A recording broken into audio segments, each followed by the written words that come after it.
सच्ची घटना के बारे में बताते हैं। दोस्तों, ये घटना है प्रयागराज की।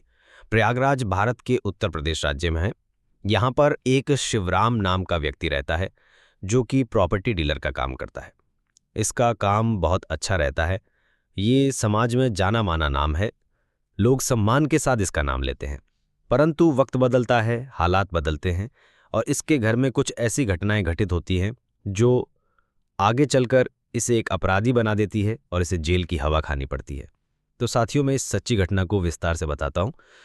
इस व्यक्ति के जब हालात बिगड़ने लगे और इसके घर में कुछ ऐसी घटनाएं घटने लगी जिसकी वजह से इसकी मानसिक हालत भी थोड़ी बिगड़ गई।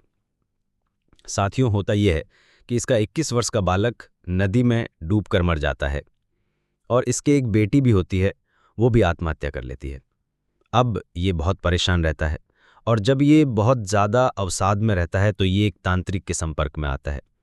तांत्रिक इसे ठगना चाहता है, तो तांत्रिक इसके मन में ये बैठा देता है कि तेरे घर में जो मृत्यु हुई है वो इसलिए हुई है कि तेरे घर पे किसी ने काला जादू करवा दिया है और इसी कारण से तेरा प्रॉपर्टी का जो कारोबार है वो भी कमज़ोर हो गया है। व्यक्ति पूरी तरह तांत्रिक के बहकावे में आ जाता है।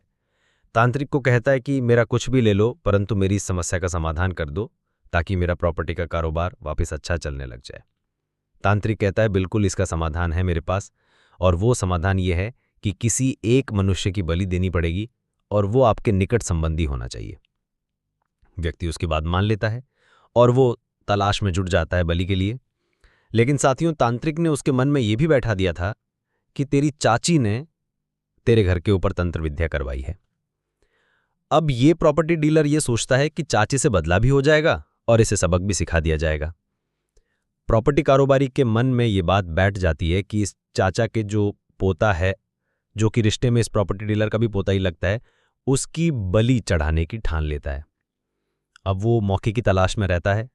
एक दिन मौका मिल भी जाता है और जैसे ही एकांत में वो उसे पालक के सर में ईंट की मारता है, बच्चा बेहोश हो जाता है।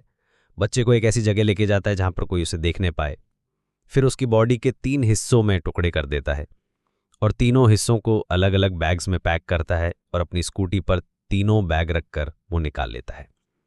पहला बैग वो एक नदी के किनारे पुल के पास गिरता है, परंतु उसे ये ध्यान नहीं रहता है कि वहां पर एक महिला पशु चरा रही होती है। जैसे ही महिला ने देखा कि इस व्यक्ति ने कुछ फेंका है तो वो पास में जाती है, लेकिन उस बैग को देखकर, उसमें खून निकले हुए देखकर वो घबरा जाती है। वो बहुत जोर जोर से चिल्लाती है। उसकी घबराहट और चिल्लाहट को सुनकर वहां लोग इकट्ठे हो जाते हैं। भीड़ में से किसी ने पुलिस को फोन कर दिया। पुलिस वहां पर आती है और डेड बॉडी के उन पार्ट्स को अपने अंदर लेती है। आसपास के सीसीटीवी कैमरे चेक किए जाते हैं और एक सीसीटीवी कैमरे में वो व्यक्ति कैप्चर हो जाता है स्कूटी के नंबरों के आधार पर। उस व्यक्ति तक पुलिस पहुंच जाती है। पुलिस उसे गिरफ्तार कर लेती है, थाने में लेके जाके पूछताछ करती है।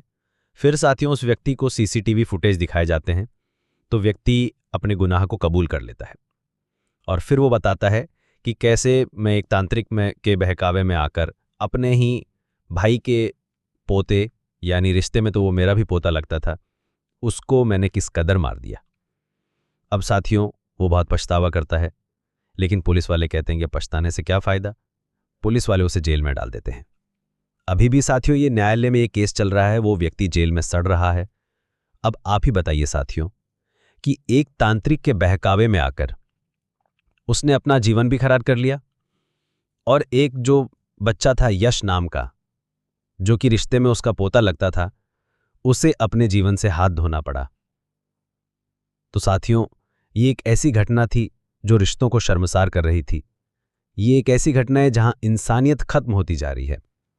ये ऐसी घटना है जो निकट संबंधी पर भी विश्वास करने को मन नहीं करता है।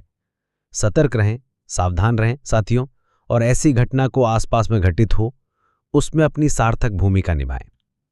आपको ये सत्य घटना कैसी लगी? अच्छी लगी हो साथियों तो कमेंट करना, शेयर करना, अपने आसपास के लोगों तक भेजना ताकि लोग सतर्क रहें।